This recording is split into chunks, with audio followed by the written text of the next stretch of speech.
So once again, welcome to Teacher Journeys 2021 panel discussion. This is kind of an asynchronous event to finish an asynchronous conference. And I'd like to welcome you all by talking a little bit about the history of this conference to explain the shape that it took this year. So since 2012 until 2019, Teacher Journeys was a face-to-face conference that traveled around Japan. Most recently, we held our face-to-face conference in Kumamoto. And, it was a pretty typical conference in format. People would come from various places, usually in Japan or around Asia, and share stories from their teaching. So the theme of narrative inquiry and this kind of focus on our journeys, our professional journeys as teachers, is what we feel makes this conference unique and interesting to tell us, to share our stories as educators and help to inform other teachers to serve their students' needs. However, for the last 2 years, the conference has looked like this. We've collected videos from teachers and posted them on our YouTube channel. So it might seem quite different, but in actuality, the theme, the content is not very different from what it was before the online format. And in a lot of ways, this has helped us to reach a larger audience and to share journeys that we wouldn't have been able to in the face-to-face format. So just a few numbers to share how the conference went this year. We collected 19 presentations, and since the conference began in September, there have been 793 views on our channel, 11 new subscribers, and a total of 45.1 hours watched. So it seems like, the conference is being seen or being enjoyed by people. And I also collected some data from a participation survey. So I'd like you to guess along with these answers as I present them. Of the 19 presentations, roughly how many do you think people watched on average? The answer was 8.2. So maybe, about what you'd expect if you were at a conference for a day. How was your engagement as an audience member compared to a face-to-face conference? So this is not as a presenter, but as a participant in the audience. This was a bit lower than average, 2.5. Engagement as a presenter was slightly higher, but still lower than you'd expected face-to-face, although not so different perhaps. And how did the number of presentations you attended compare to face-to-face conference? This was also a little bit lower than average, but not so different. So it seems like there may be potential for higher engagement, but at the moment, it's about a little bit lower than you'd expect from face-to-face. However, this last question I think is an important one. How likely would you have attended this conference if we held it face-to-face in Tokyo on a Saturday in June? And it seemed like it was pretty unlikely that a lot of the people would have come. So I think that this shows that although engagement might be slightly lower on average, this online format gives us a longer reach. We're able to connect with more people or share more people's stories than we would have in a face-to-face conference. And this was echoed. I'm glad she just came. I'm sharing a quote from AD's video that really touched me. The style of this conference spoke to me and really addressed the issues that many caretakers are facing. I could sit and watch one during my lunch break or listen to one on the way to picking up my daughter. It showed me the ways that we can adapt to the situation. It helped me feel connected. So AD's presentation this year, which was really great, was about her struggles juggling her responsibilities as a parent during the tough period of online teaching. And I felt very happy and proud that this conference could give her a way to share her story and connect with other teachers, and perhaps consider that slightly lower engagement as actually an important tool or an important feature of this format. There were some other similar comments. I'm actually not going to read them. I'll just kind of show them so that we can prioritize the discussion, which I'd like to get to right away. You can see some people actually preferred not having the interaction of being asked difficult questions right away.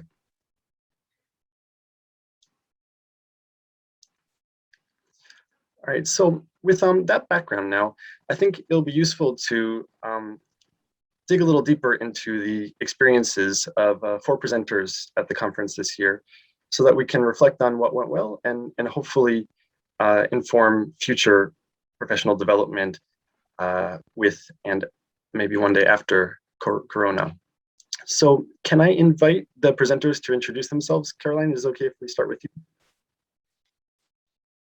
Hi everyone, my name is Caroline Hutchinson and I'm from Nihon University College of Economics. I've been there 3 years, and in my presentation I talked about how my first experience of graduation seminar was affected by the online situation. So I'm looking forward to discussing today. So I go next. Hi, I'm Deryn Verity, and I am zooming in from Pennsylvania in the United States. But I spent about 14 years in Japan teaching in Osaka at Osaka University and then at Osaka Jogakuen Daigaku. And I have many friends and contacts there still, and I recognize some people in the audience. It's great to see you again. And it was a great privilege and thrill to be invited to participate in today's conference, or in the whole conference. And it gave me a chance to reflect on the job that I'm in now, where I've been 9 years, which is hard to believe, and how obviously how the pandemic changed something for me. But it was really a way of sort of looking at myself as a person who's been in the field for a very long time and who has, in some cases, been somewhat resistant to sort of just adopting technology for its own sake, but somehow becoming one of the people that my colleagues would go to with tech questions, which was just hilarious, actually. So I'm looking forward to talking about that and to hearing more of my fellow panelists as well. Good morning. My name is Jamie G. Sturges. I'm currently working at Rikkyo University. I've been here in some capacity since 2016, but before that, I ping-ponged between the US and Japan. In my presentation, I talked about juggling the double diagnosis of autism spectrum disorder and ADHD, and thinking that would be the biggest blow up of my teaching life. And then, of course, 2020 happened, and that presented all new challenges, and just learning how to adapt to both what I was realizing in my mind and what was happening around me, and finding ways to accommodate both. That is what I focused on in my presentation, and I look forward to discussing that with panelists and audience members, and I also am honored to have this opportunity to do so. Okay, I guess that's me next. My name is Michael, and I teach at Nara Medical University in Nara Prefecture, kind of a very small city with a small college. And I've been there for about 6 years, but I've been in Japan much longer. First visited here in 2001, so 20 years ago. I'm married with 2 daughters, one 11 and one 7. If you watched my presentation or are going to watch it, you'll probably learn that. So first and foremost, more than a teacher, I think of myself just as a person with a family that I care about. And I try to bring that into the classroom a little bit and be personal with my students. And I'm really happy with my teaching situation. And I think this particular conference kind of spoke to me, teacher journeys. And I think we all can kind of relate to that, not only in the classroom, but just as in our regular life. And so watching some of the other presentations, I noticed, although our topics might be slightly different, I could relate to a lot of what they said, and just made me happy to be part of this community. So thanks to Michael for organizing it and having me along for the ride. Thank you. Yeah, thank you for contributing to the conference and, of course, for coming today. So we're going to go through several questions, and at the end, I'll open up the floor if anyone else would like to raise comments or questions. But if you in the audience would like to ask a question before the end, feel free to write it in the chat. I'll be sure to check that as we go along. All right, so the first question I'd like to pose to the panel was, how was your experience in making the video presentation? Caroline, is it okay if we start with you? Sure. So when I thought about this question, the first thing that came to my mind was a very sort of small technical point, which then sort of expanded. But I recorded it using PowerPoint was the first thing that came to mind. And I've been using this with students sometimes, not all the time. So it felt familiar, but at the same time, what was different about doing it live was not seeing the audience reaction. So having to focus on what will the audience know, what will the audience not know, and making myself as clear as possible. So that meant I was more focused on the product than I would normally be, but it also meant I had more time to think about what I was saying, and it sort of forced me to self-reflect as I was going. So it was interesting in the sense that I was doing this on my own, but trying to imagine the audience, which is what we tell our students they should be doing. But with that in mind, it was really useful to revisit what I've been doing over the last, well, since March 2020, because I haven't really had time to think about it.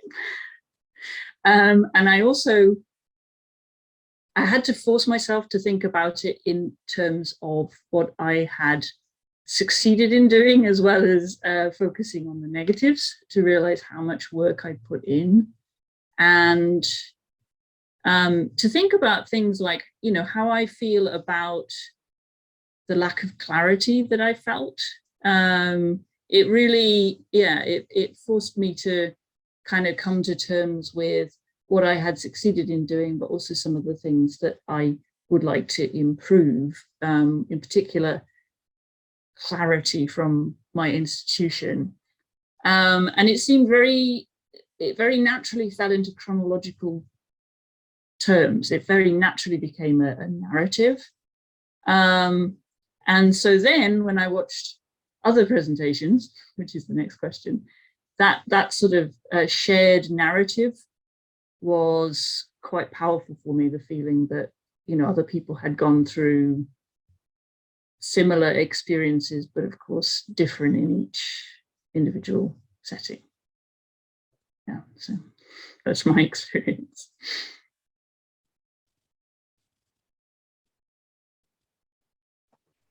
Who's next? Well, anyone from the panel, does that ring true with your experience as well? I think so. I think, there's definitely an element of just, speaking about the human narrative and focusing on our experiences while we were making our videos.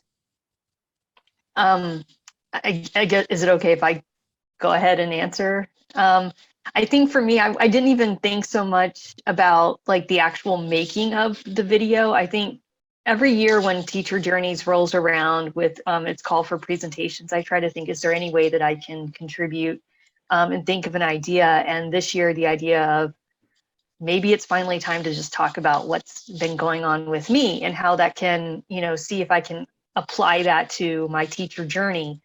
And I started to think about it, and so many ideas piled up in my head that actually at 2 a.m. one night, I couldn't fall asleep. And I typed my proposal at 2 a.m., typed it, submitted it, fell asleep, woke up the next morning and realized, oh my gosh, they accepted it. It's real. And my first reaction beyond shock was just this feeling of validation, this feeling of acceptance and affirmation that in the past, I've presented on like teacher-student relationships and activities I've done in the classroom and like different ways to do a class in an online setting. But this one was such a personal topic for me, and to have it be accepted, it was a different feeling of acceptance. And I think once the shock settled, I felt ready to start putting something together. And I wanted to present in a way that I was just plainly talking to a camera. And I don't think I could do that in a face-to-face setting where I could just sit in front of the room and just talk. So it just felt more, it felt easier to just speak. And I guess because online therapy has also been online, it almost felt like a therapy session where I could just talk about how I was feeling and how things were going. The day I recorded it, I had just come off of doing a major semester workshop where I had to present like changes to a course and take instructor questions. So I still had this, I guess, workshop energy, and thought, let's just continue and talk about ourselves now and switch gears. And it took 3 takes to finally settle down enough and share my story. But I think the way that I was just finally able to stick to the outline and share it within the acceptable amount of time, I felt satisfied with how it turned out, and that I could just share an experience and not focus on, are people looking at me? Are people watching me? Are people like, mumbling questions and murmuring things? Like, I could just talk. And then if people did have questions or comments, if they did, they would come after. And I did receive feedback and emails afterwards from other people, like thanking me for presenting and asking if they could use it for like a reference and everything. So obviously the way I shared it and the information I gave did resonate.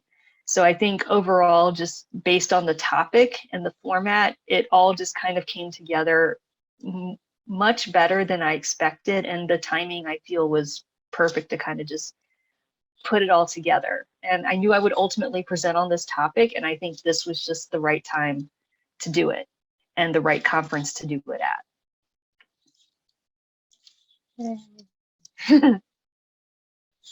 Maybe I'll add a comment. It's nice to go maybe after Jamie, because she shared such a personal story, and which I mentioned just before we started the discussion, that I really appreciated hearing another personal story like that, to put yourself out there, maybe feeling vulnerable as you're alluding to.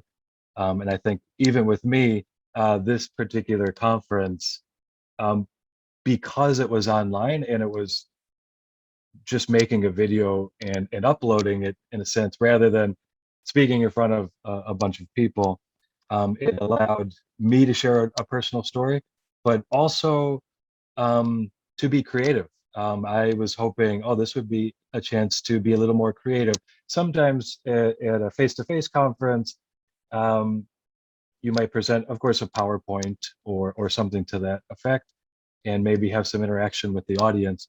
But I thought maybe this is a way to do something a little bit different. And because of the pandemic, even in our classes, we've at the university I teach at, we've done something where we're kind of flipping the classroom a little bit and trying to upload content prior to meeting in the classroom, which we are doing some of it online and some of it at the university.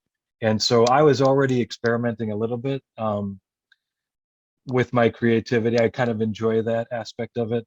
And on top of that, I would say in my personal case, it allowed me to collaborate with a few people. I couldn't have made that video on my own. And so I had a couple of friends help me out. So if you watched it, you may have noticed the video was pretty good, I think, but that wasn't mostly me. That was some help from a friend. And then the music was from another friend here in Japan who performs. And even some of the video, there was some drone video in the video that was from another friend who's a photographer. So I was able to collaborate with people who are not in the teaching community. And I thought that was really cool. Just looking at doing a project with a wider lens, so to speak. So kind of to summarize, maybe sharing a personal story like mine, or maybe a Jamie's as well, is harder to do at a face-to-face conference. And the format you set up this year allowed me to do that, and also to be a little creative was really great for me. And I'll follow up on Michael's comment about creativity. The personal side for me in this invitation and conference setup was not that I wanted to share something super personal, but as Mike remembers, I'm sure, I had complete writer's block. And anyone who knows me knows I love to talk. Put me in front of a group. I love to talk to a group. I love to teach. I love to present at conferences. I never have a problem coming up with ideas, organizing my ideas, expressing them. And I just couldn't get this one started. And I don't really know why. I think part of it was because most of my intense, if I had any intense change going on because of the pandemic and its effect on the teaching situation, it was really happening inside my computer screen, and that just felt so boring. And I don't want to show web pages, and I don't want to show Canvas pages. And I don't know, but somewhere along the line, pretty much right near the deadline, I'm pretty sure, it occurred to me that maybe I shouldn't try to represent what I was doing, but rather talk about it using other kinds of images. And I'm going to give a shout out to somebody that many of you know, Gar Reynolds, who's an old friend of mine from Japan, and his whole ethos and his whole sort of guidance on slides is that they should be beautiful to look at.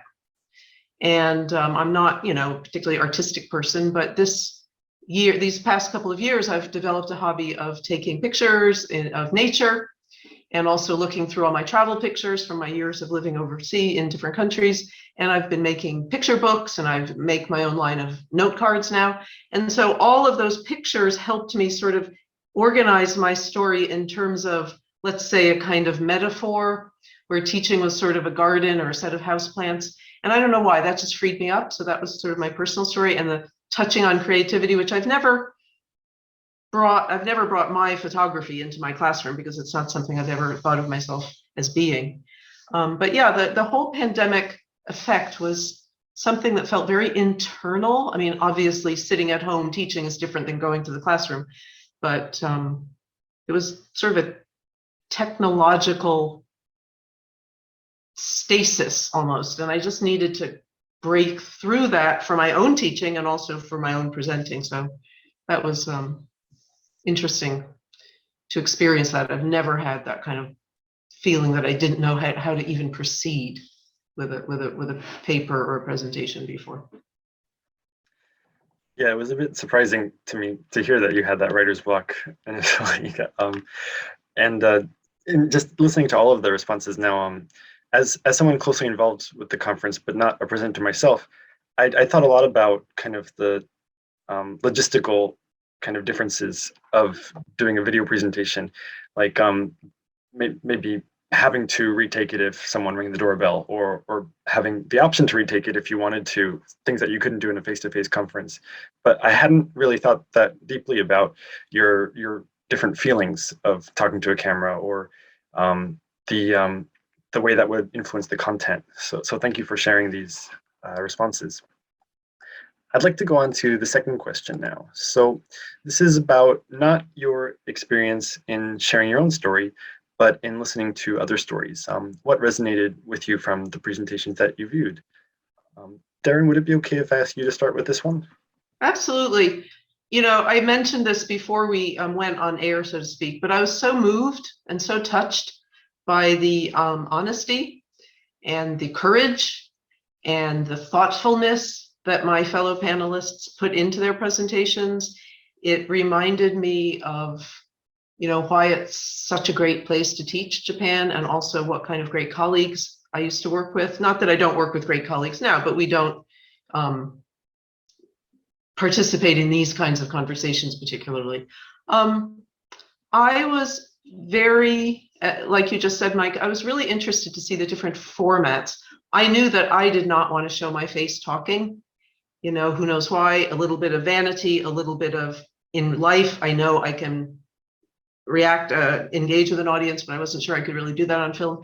And I just thought that it was amazing how all three of my colleagues managed to stay very interesting and engaging, although I would say Michael is probably the only person who sort of used film techniques, let's call it, you know, different shots, drones, music, etc. But it was, I found, you know, it was just really fascinating. And I now would go to the other ones that aren't from the panelists. They were so good. And, you know, let's face it, we've all gone to conferences where we came away thinking they're not really that good, but I didn't feel that about anything that I watched for this conference. And I think it's that extra step of putting it together in a package, which has to be sent away. You can't do it again, and you can't kind of make up for it in the middle, you know? So I really want to put that praise out there. I guess just to follow up on what Deryn mentioned is that, yeah, we created packages of our presentations to submit. And like I mentioned earlier, it took me 3 takes to get mine. So we had to put a lot more effort into what we were presenting, whereas at a face-to-face conference, you get one shot. And, you know, people goof up and gaps and there's technical difficulties and oops, that's not the right slide. And that happens often. But when we all made our presentations here, we had to put a lot more effort into making sure whatever we were presenting, things were showing up at the right time. I was really impressed with, I keep seeing the word cinematography of like Michael's presentation, just the use of cameras and drones and scenery and narrative style. And that's not a format we could have at a face-to-face conference. Like I wouldn't see him bringing his daughter to a classroom at a university campus and go, okay, we're gonna talk about that time. It wouldn't work the same way, and it wouldn't have that same power that he was able to put together in his presentation here. I feel that the four of us that were selected to be panelists, or just this far-flung quartet of, I guess, survivors and strivers. We survived very dramatic situations, but we also found ourselves striving in unstable and uncontrollable situations as well. Being assigned a course that we're not familiar with, and oh, by the way, here's 10 more levels of challenges to this brand new course that you're teaching. Or, hey, guess what? You are the go-to tech person for your department and everyone's going to come after you for every little piece of help. Or you've gotten used to a particular routine, we're gonna shake it up every few weeks.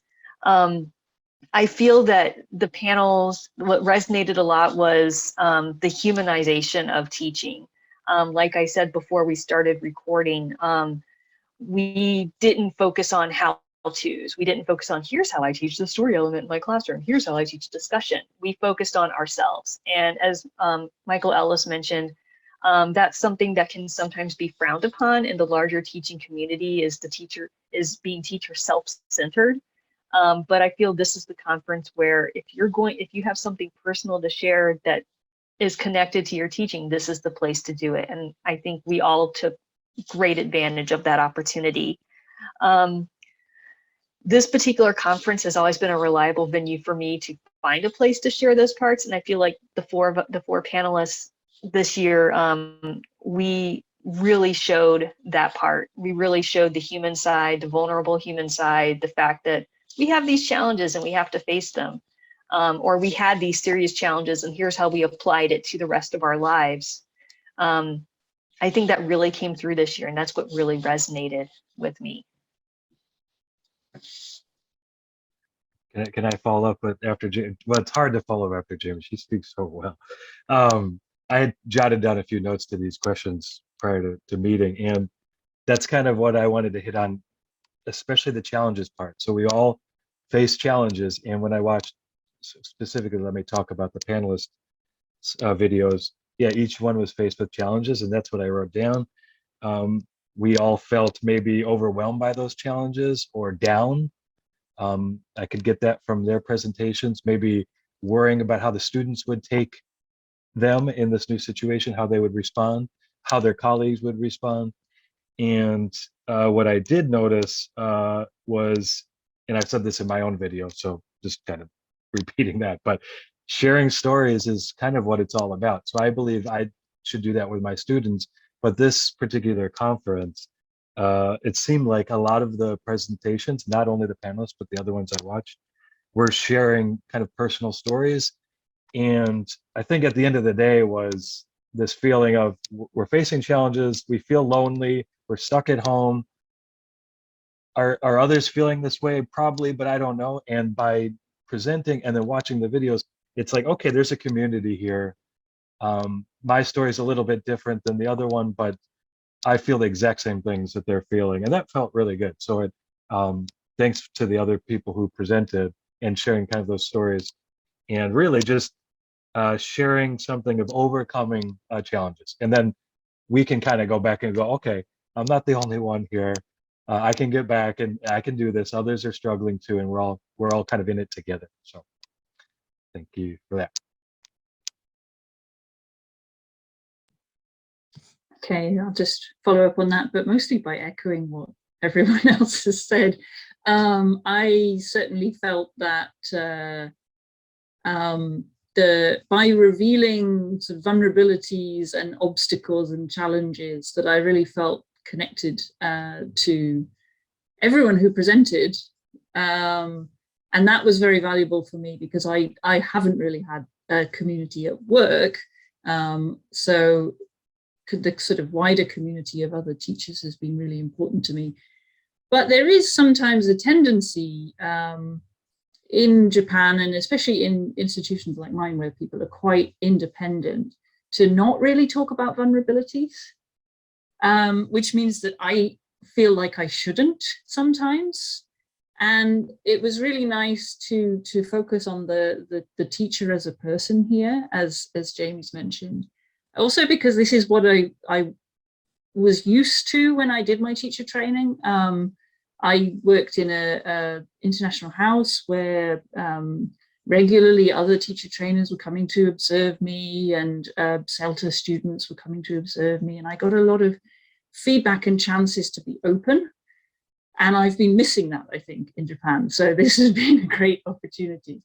I also thought there were lots of really good practical tips, including being ready 10 minutes early, or mentally preparing yourself for the next semester, as Jamie mentioned. Michael, thank you for reminding me that it's good to share your stories, including with students. And I realized that I have been doing this a little bit with my students online, giving them a chance to ask each other advice or tell each other stories, and sort of knowing that they wouldn't have that community that they'd normally have in the classroom. So I think that's really important for us as teachers as well.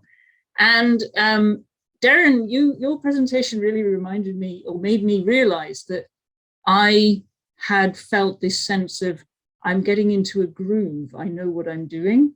And then that was suddenly disrupted by all of these changes. So there were lots of things that resonated. Yeah, broadly speaking, what resonated was sharing these things helps. Thank you, everyone. I had similar experiences to all of you as a audience member, in that, you know, the vulnerability that I think especially this year teachers shared really just resonated very deeply. And that's one of the reasons I was surprised with the participation survey results, that it seemed like overall the engagement was a bit lower than you'd expect. And I wonder if that just means that this conference format might not be for everyone, but for those who it is meant for, it hits us really hard. And I think that it shows that that there's a place for it. So just to make sure that we have enough time at the end, I want to maybe ask the next two questions together, because they're pretty related. First, what do you see as the pros and cons of online professional development? And you can talk about this conference format in particular, or about online PD in general. And how does it differ from a traditional face-to-face conference? Could I ask Jamie to start with this question? Sure. I actually want to start with the cons of online PD. I felt like the biggest, I guess, con of it is that since a lot of us are still working from home, or we're still doing a lot of our work online, I think the willingness to do more online engagement was the biggest challenge, because even though at my university we're back to face-to-face classes, I'm still having online meetings, and then to will myself to do even more professional development online, I would have to make sure I'm really, really interested or invested in the topic to want to do it. So just the motivation, the need to be motivated was very challenging to have. But I think the pro is that I had far more ownership of my time. And I think the way that this conference rolled out videos week by week, I could decide I'm going to use this time to watch videos because right now I feel motivated to watch videos. And you don't have to worry about overlapping presentations. You don't have to worry about deciding, I want to see this person, but I really want to see this person. What do I do? Online, you can do both at different times. And I think that's also the biggest difference between an online and a face-to-face conference, is that you don't have to miss presentations you want to see because 3 that you wanted to see were all scheduled at the same time. You're also not overstuffed with commercial presentations. You do miss out on the conference swag, like you don't get the free textbook samples that we always enjoy getting. But we also didn't get sucked into any presentation that turned out to be someone saying, by the way, this is a new textbook series and a new system of assessing students. And you're like, I didn't mean to come to this one. So we had far more ownership of choice of what we wanted to see. We had far more ownership of our own time for what we wanted to see. So I felt those were the bigger pros, but the con was the motivation to commit ourselves to, okay, now I'm going to watch this video online, even though I'd much rather not spend more time staring at the computer than I have. So I think, yeah, that was the con, but I think there's also a lot of pros that come from it too. Can I follow up after that? Yeah, I can agree with both of those things. I would say if we're going to talk about the pros and cons, the permanency of the presentations. So yeah, when you're at a conference, you have to kind of pick and choose what you want to go to, but because they're videos and it's on the YouTube channel, even if you didn't watch them over the course of the last month or so, you could watch them next year or years later. And not only the people at the conference, it's on YouTube, so it's available to anybody. Whereas typically if you're at a conference, either you go to the presentation or you don't, and then it's kind of gone, kind of disappears into the ether. So the fact that a video that I made or the others made, it has a life beyond this conference and beyond a specific community as well. So I'm pretty sure that there's people watching those videos who are not part of this particular SIG or who had intentions to go to the conference, but may have an interest. They might just be doing a YouTube search and find, oh, stumble upon this video and this is really interesting. So I think that that's a good thing. That's a pro. A con probably is when you're at a face-to-face conference or a meeting of any sort, is that social nature of being there, is the interactions not only within the presentations but beyond the presentation. So sometimes you meet people and you have a nice conversation and you make new friends, and it's obviously for this type of conference, it was just uploading a video and watching in your own time, which is great, but you didn't have that feeling of meeting somewhere. And let me add one last thing to that is going somewhere. Yeah, maybe, I know you put that question about if it was in Tokyo, and maybe the response was, I might not go. Well, yeah, because it might be hard to get to Tokyo. However, when I've gone to some conferences, part of the thrill of it was going out somewhere. So like, oh, okay, in a couple of months, I'm going to Shizuoka. Oh, that'll be nice. You kind of step out of your box a little bit. You do feel more vulnerable in a way because you're not in your typical situation. And in my own personal experience, I feel like when I go in, like when you travel, you kind of are more open, more in tune with what's going around. And you're more likely, at least me, again, speaking for myself, but you're more likely to maybe open up a little bit. And I always feel after a conference or whatever the case, a meeting that's a trip is involved, whether it's to another city or another country, is that feeling of going somewhere, meeting people, and then coming back and feeling a little refreshed. So that's probably missing, not specifically this conference, but just in general over the last couple of years. Yeah, I was going to say a lot of what Michael's just said, but in terms of cons, I have to make my own coffee, and in terms of pros, it's good coffee. But other than that, I really wanted to say, yeah, especially when we've been, or I've been in this room doing the majority of my work, it seems like almost a dream to go to another place and sit in a conference room and have some bad coffee and have the side conversations and maybe go out for dinner in the evening and sort of treat that time as time where I'm working on professional development, but also de-stressing by talking to to others. And so doing something like this, where there is some interaction, I think is striking a balance between the two sort of synchronous and asynchronous versions. But yeah, I think I think of this with my students as well. There are some students who will jump into a Zoom room and immediately start asking questions, but the majority of students are people like myself who, on an online conference format, will tend not to. So that's what I miss, is the in between the presentations. What have you seen? Where are you going? I haven't seen you in ages. This sort of thing. And that, unfortunately, I think is quite difficult to replicate online. Yeah, and I don't think I could say anything new. Everybody said everything I was thinking. But it does seem to me that perhaps this is a new format which you could explore when we are, I truly hope, beyond Zoom teaching and we're all back in the classroom, and it being online is not so common and we are out of our rooms. It might be even more exciting and more interesting to do this kind of conference. As Jamie mentioned, rolling it out over the weeks was just brilliant. You know, I didn't go, but I heard a lot of reports about the virtual versions of the big international AAAL TESOL.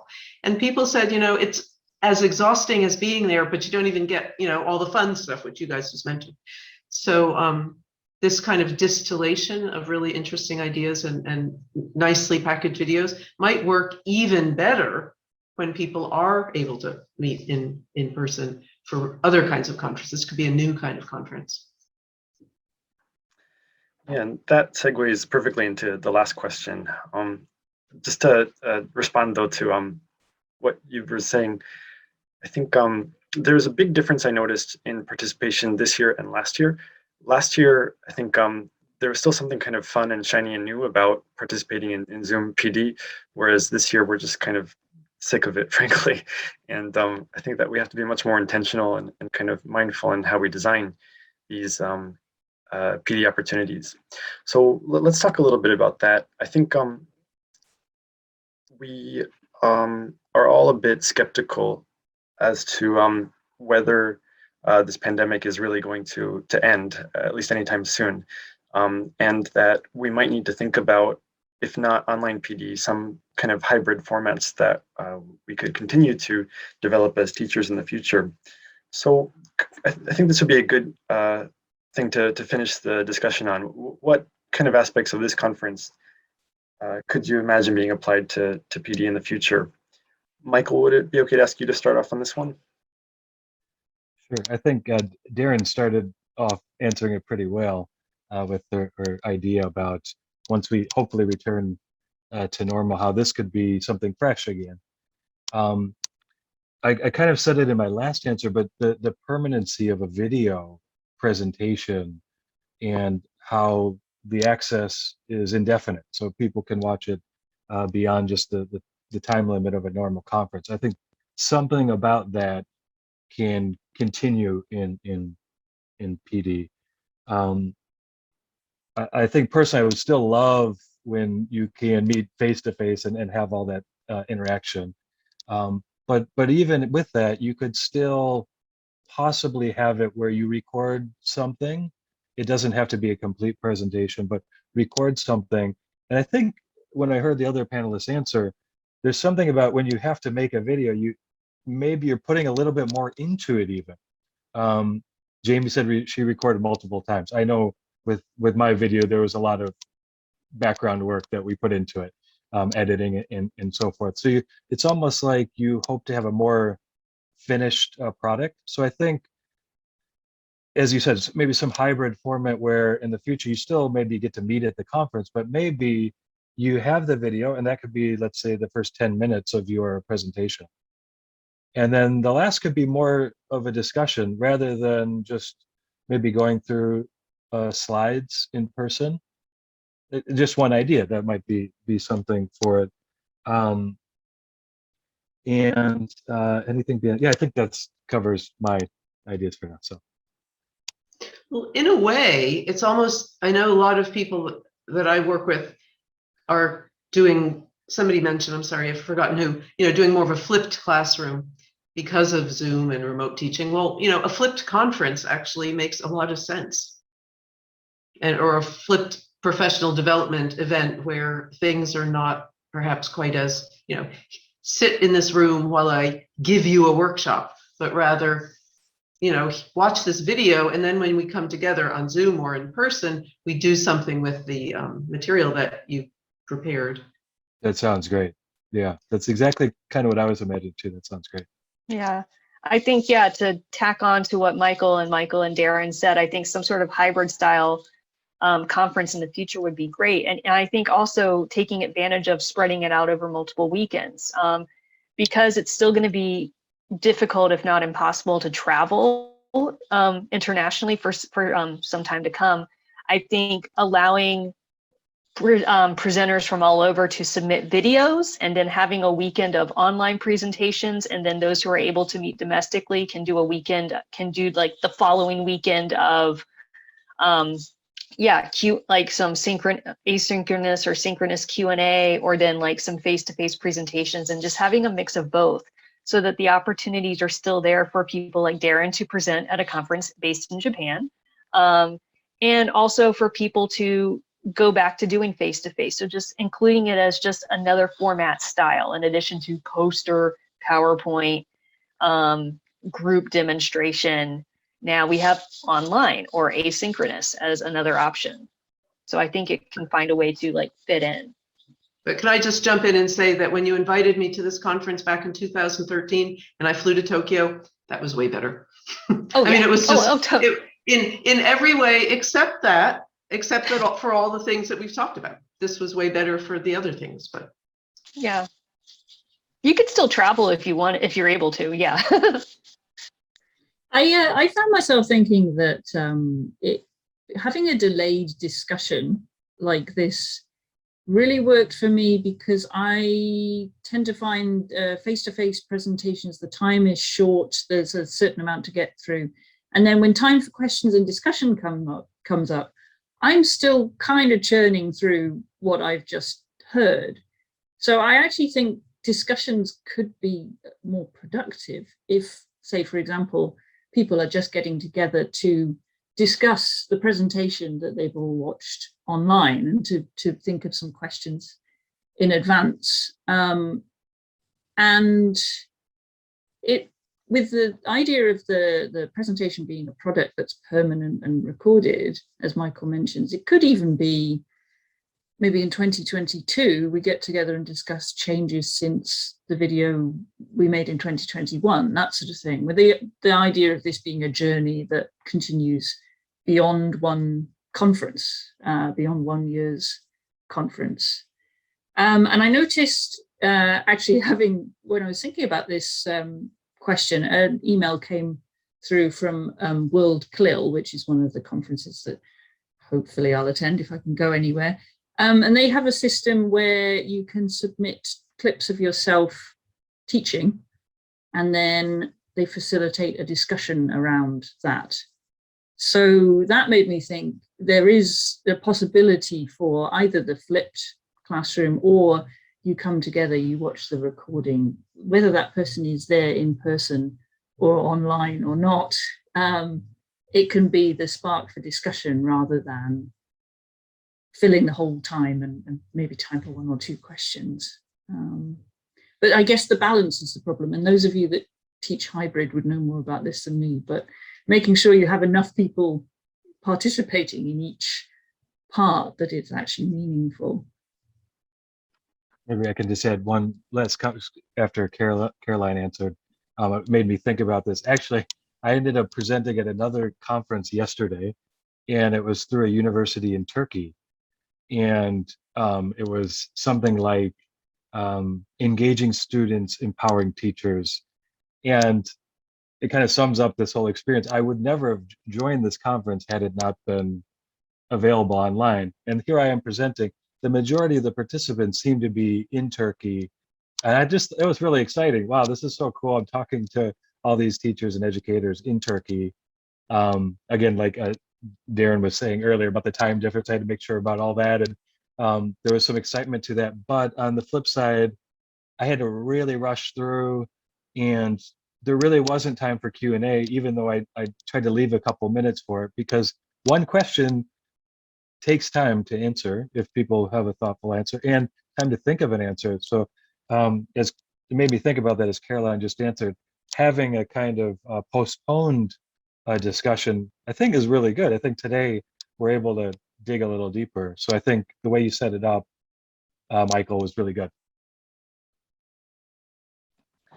Well, thanks for saying that. And while you were speaking about the flipped conference site concept, I felt really excited, but also nervous for the reason that Caroline said at the end. That the balance is difficult, or kind of knowing if people will come to the synchronous aspect of it. And I think this came up in one of the presentations also, that you schedule a synchronous time to meet, and then no one might show up, and perhaps that's another symptom of the general lower engagement that we've seen in the survey. I also remember, I think at the JALT National Conference last year, there was a presentation that was designed for people to watch the video before coming and participating.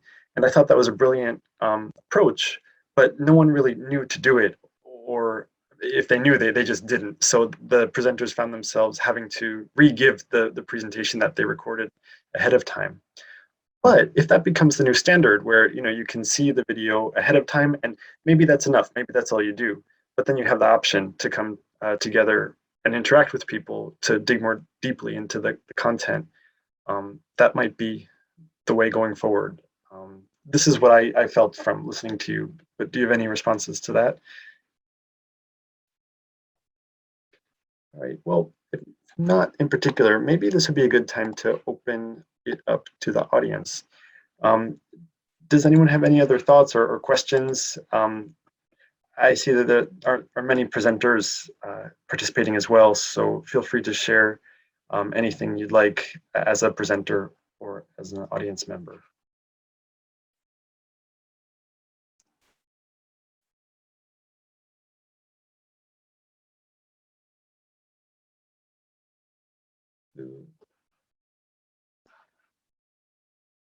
Okay, well, if not in particular, then I think we can close Teacher Journeys 2021. Thank you all at the panel today and all the presenters over the past few weeks.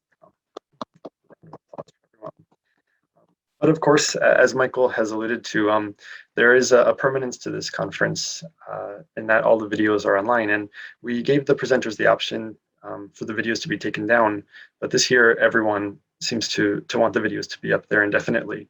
So although this is in a way the end of Teacher Journeys 2021, the conference will continue. So if you would like to come back to the videos at any time, I hope you will. All right. Thank you for coming, and we'll see you next year. Bye, everyone. Thanks, Mike. Thank you. Thank you, everyone. Thank you, everyone.